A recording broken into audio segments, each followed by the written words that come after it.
Assalamualaikum warahmatullahi wabarakatuh dan selamat sejahtera. Pada hari ini kita nak belajar subjek sejarah. Ada unit 4, kedaulatan negara dicabar. Jadi kita kena belajar mengenai kedaulatan negara ni sebab negara kita pernah dijajah oleh kuasa asing. Jadi hari ini kita nak belajar kuasa asing di tanah airku. Jadi negara kita ni seperti mana yang saya sebut tadi telah dijajah, telah diperintah oleh orang luar. Disebabkan oleh kita punya keadaan bentuk muka bumi di kedudukan kita berada di tengah-tengah antara timur dan barat, menyebabkan negara kita dipandang dan dicemburui oleh kuasa-kuasa asing. Negara kita juga mempunyai pelbagai bahan-bahan mentah yang boleh dijual, yang boleh diambil untuk menjadi sumber kewangan mereka. Jadi kuasa asing ini telah menggunakan beberapa strategi seperti naungan, campur tangan dan penjajahan. Mari kita tengok satu persatu. Yang pertama adalah naungan. Naungan bermaksud perlindungan yang diberikan oleh kuasa asing untuk sesebuah wilayah dan atau negeri. Bermaksud negeri ataupun wilayah itu terletak di bawah naungan kerajaan. Negeri naungan menghantar ufti sebagai tanda persahabatan dan menjamin keselamatan. Bermaksud dia bayar macam duit perlindungan kan, gangster-gangster kan, kata nak jaga kawasan, bayar duit perlindungan. Jadi macam itulah dulu negeri-negeri ni, wilayah-wilayah ni bayar duit perlindungan kepada kuasa asing untuk menjadi naungan di bawahnya.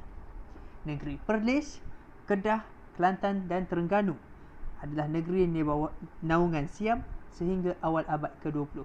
Dia kena hantar ufti, ufti. Tahukah anda bunga emas dihantar sebagai ufti kepada pemerintah Siam setiap 3 tahun. 4 negeri yang cikgu sebut tadi dihantar bunga emas. Maksudnya emas lah. Emas dibuat bentuk bunga, hantar sebagai ufti. Alright. Seterusnya kita ada campur tangan. Campur tangan bermaksud kuasa asing mencampuri hal ehwal pentadbiran negeri secara langsung. Ini boleh dilihat dalam sistem residen British. Dia dilantik untuk membantu pemerintah tempatan mengurus pentadbiran. Dia dilantik untuk membantu. Pada realitinya mereka mencampuri urusan pentadbiran. Campur tangan di tanah Melayu bermula di Perak oleh British melalui perjanjian Pangkur pada tahun 1874. Dah lebih 100 tahun dulu kan. Bermaksud dah lama dia menggunakan cara ini untuk mencampuri. Walaupun pada hakikatnya kita tengok contoh seseorang pemerintah tu tetap menjadi pemerintah, tetapi di belakang dia dicampuri oleh kuasa asing. Dan yang ketiga adalah penjajahan. Penjajahan bermaksud kuasa asing menjadikan sesebuah negeri sebagai wilayah taklukan. Kuasa asing menguasai dan mengawal negeri taklukan untuk kepentingan PES, politik, ekonomi dan sosial. Penjajahan pertama oleh Portugis di Melaka, James Brooke di Sarawak dan North Borneo Chartered Company atau SBUB di Sabah. Jadi bila mana penjajahan 100% di bawah kuasa asing. Hal ini menyebabkan kehilangan kuasa pada masa dulu adalah sultan yang berkuasa kan. Jadi hilang kuasa, terhad kuasa sultan disebabkan penjajahan.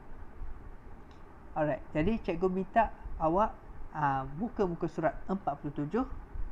Sebagai tugasan awak kena isi peta pemikiran dekat bawah ni.